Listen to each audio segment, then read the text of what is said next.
ibadah kita itu harus dengan ilmu. Sekali lagi nih saya tegaskan, ibadah kita, ibadah keseharian kita harus dengan ilmu. Kenapa? Karena akan sia-sia ibadah kita kalau tanpa ilmu.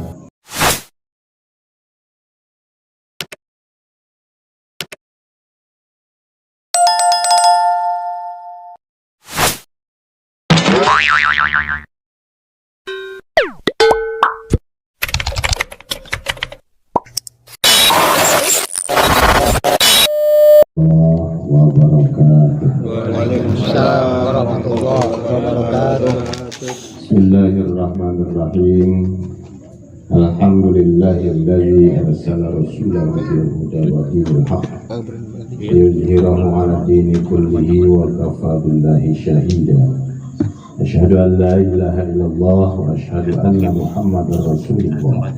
Allahumma shalli 'ala sayyidina Muhammad wa 'ala ali sayyidina Muhammad. Yang saya hormati Sohibul Bait, malam hari ini Bapak Mumu beserta keluarga besar, para tokoh masyarakat, para aparatur pemerintah, Pak RT, Bapak RW, lupa kepada seluruh jamaah hadirin sekalian yang mohon maaf saya tidak sebutkan satu persatu, tapi sedikit pun tidak mengurangi rasa hormat dan takzim saya kepada para jamaah hadirin sekalian. Pertama, alhamdulillah kita patut bersyukur kepada Allah.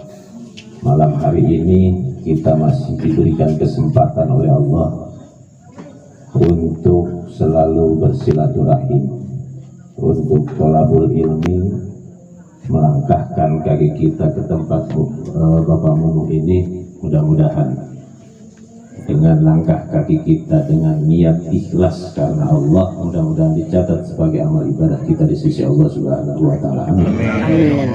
Salawat dan salam mudah-mudahan dilimpahkan kepada baginda alam Nabi besar Muhammad sallallahu alaihi wasallam. Para jamaah yang dirahmati Allah,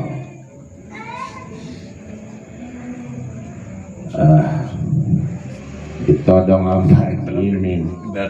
Iya.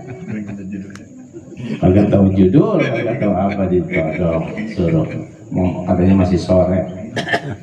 Kawan itu tuh udah ada memori ya, takut udah ada. Tapi dikit aja Pak ya, ini berkaitan tentang ibadah kita Pak. Karena memang tugas kita di dunia ini itu adalah beribadah kepada Allah. Wa ma khalaqtul jinna wal insa illa liya'budun. Aku tidak menciptakan jin dan manusia kecuali untuk beribadah kepada Allah. Itu kata Allah Pak. Maka dari itu berkaitan tentang ibadah, tentunya ibadah kita itu harus dengan ilmu. Ini sekali lagi nih saya tegaskan, ibadah kita, ibadah keseharian kita harus dengan ilmu. Kenapa? Karena akan sia-sia ibadah kita kalau tanpa ilmu. Imam Syafi'i aja berkata, naumul alim khairun min ibadatil jahli. Tidurnya orang yang punya ilmu itu lebih bagus daripada ibadahnya orang yang bodoh. Artinya apa? Kalau orang yang berilmu itu tidurnya aja dia pakai ilmu Pak. Apa contohnya tidur pakai ilmu? Tidur pakai ilmu itu, tidur yang disunahkan itu sebelum zuhur, sekitar jam 11 sampai jam 12. Itu disunahkan untuk tidur. Terus habis isya, itu disunahkan untuk tidur. Terus kalau punya ilmu mah, dia tidak akan tidur habis subuh. Kalau orang yang punya ilmu, dia tidak akan tidur habis asar. Kenapa? Karena di situ adalah jam-jam rawan. Kalau habis subuh itu ketinggalan rezeki katanya. Ya patok ayam katanya rezekinya gitu. Habis asar itu akan mengundang penyakit. Nah inilah kalau orang yang tidur pakai ilmu. Makanya kalau orang yang berilmu tidur aja dia pakai ilmu. Berbeda terbalik ketika makanya tidurnya orang yang berilmu itu lebih bagus daripada ibadahnya orang yang bodoh. Orang yang bodoh mah ibadah ge tunggang tonggeng mau sholat apa ge kalau kagak pakai ilmu akan sia-sia.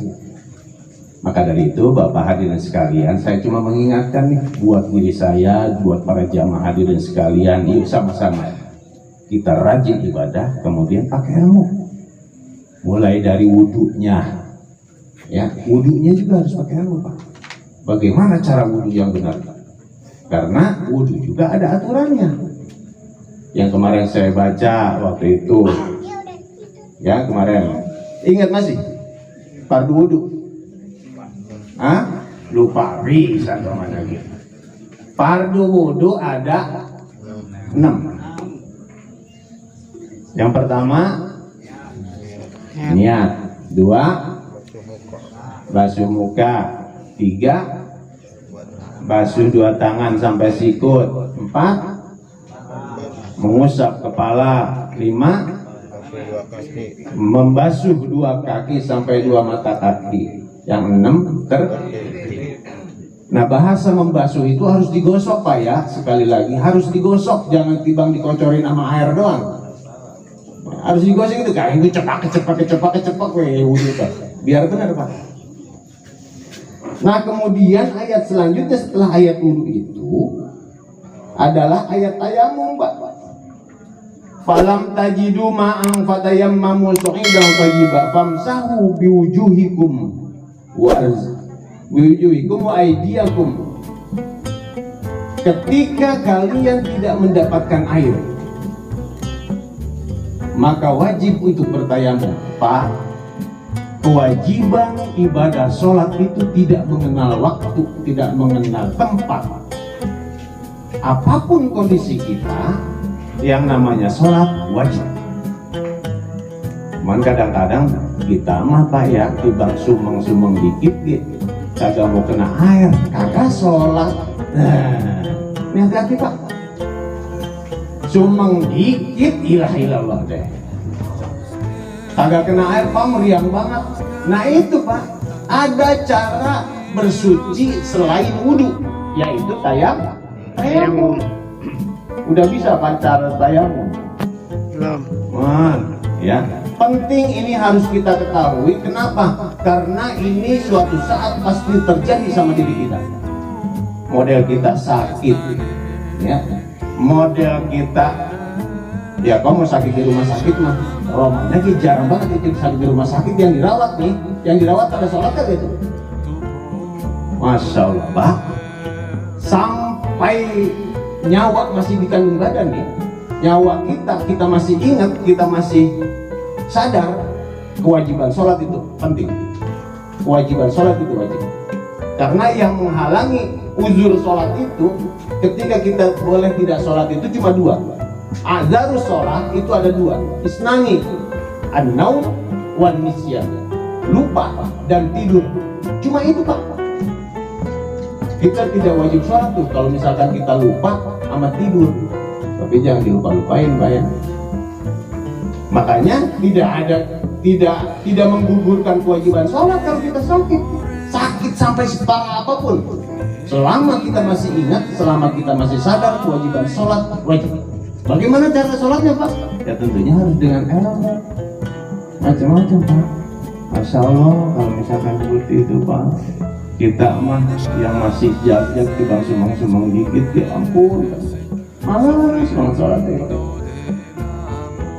Udah ayo kita sama-sama ini mengingetin buat diri saya dan juga para jamaah hadirin sekalian, umur mah kagak ada yang tahu. Mungkin saya mah nanti belakangan. Ya itu kata kiai, kita menyontok yang bapak duluan nih langkah itu bisa jadi bapak duluan sebelakangan.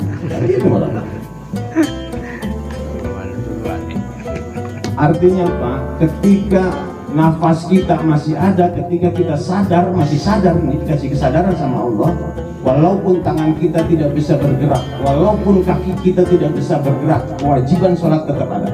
Bagaimana Pak terus sholatnya? Jangan wudhu atuh, tayamum. Kan kagak bisa gerak tangan kita, ditayamumin sama yang muhrim. Begitu Pak caranya. Tetap sholatnya, bagaimana sholatnya kagak ada.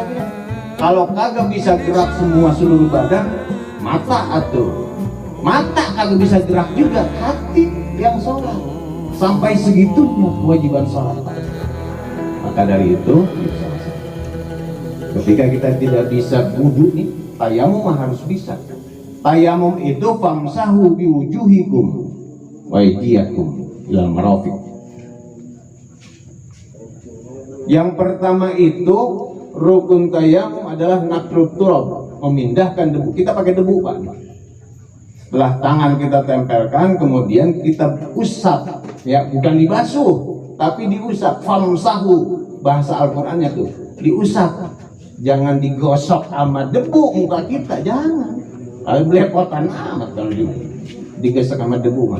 Diusap, makanya beda bahasanya tuh. Bahasa wudhu dan bahasa tayamum itu beda. Cuma diusap bagian wajah sekali, kemudian tempelin lagi tangan kita, kedua telapak tangan kita ke debu yang lain, baru ke tangan kanan, baru ke tangan kiri. Niatnya apa Pak? Ketika kita mengusap wajah, saya niat tayamum sebagai pengganti wudhu, fardu karena Allah. Udah cukup gitu aja. Yang penting kita mengganti wudhu. Para hadirin jamaah sekalian, karena memang ini mah udah rada adem kata mungkin barusan.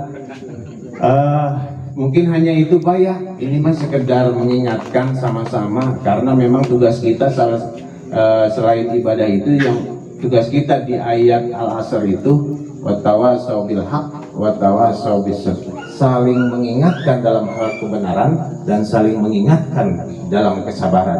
Maka dari itu kewajiban kita sama-sama saling ingetin. Intinya mah umur ya kagak tahu kita, siapa tahu. Maka dari itu yuk sama-sama kita berbekal, mumpung dikasih nikmat sama Allah, mumpung dikasih umur, yuk sama-sama kita perbanyak bekal kita buat nanti kehidupan kita yang di alam yang kekal, bukan di alam dunia. Dunia mah cuma laibu walah, cuma hanya permainan, laib walahu, itu bahasa Al-Qur'annya. Maka dari itu para jamaah sekalian, yuk sama-sama kita berdoa kepada Allah untuk mengakhiri pertemuan, untuk mengakhiri tadi pembacaan suratul Yasin. Mudah-mudahan dengan doa kita mohon kepada Allah Subhanahu wa taala di kehidupan kita nanti, di kehidupan kita selanjutnya, mudah-mudahan kita mendapatkan keberkahan dari Allah Subhanahu wa taala. Amin. Allahumma shalli wa sallim ala sayyidina wa habibina wa syafiina maulana Muhammad radhiyallahu ta'ala anhu wa sahabati Rasulullah. Alhamdulillahi minasyaitonir rajim. Bismillahirrahmanirrahim. Alhamdulillahirabbil alamin arrahmanir rahim maliki yaumiddin. Iyyaka na'budu wa iyyaka nasta'in ihdinas siratal mustaqim siratal ladzina an'amta 'alaihim ghairil maghdubi 'alaihim waladdallin. Shadaqallahul azim.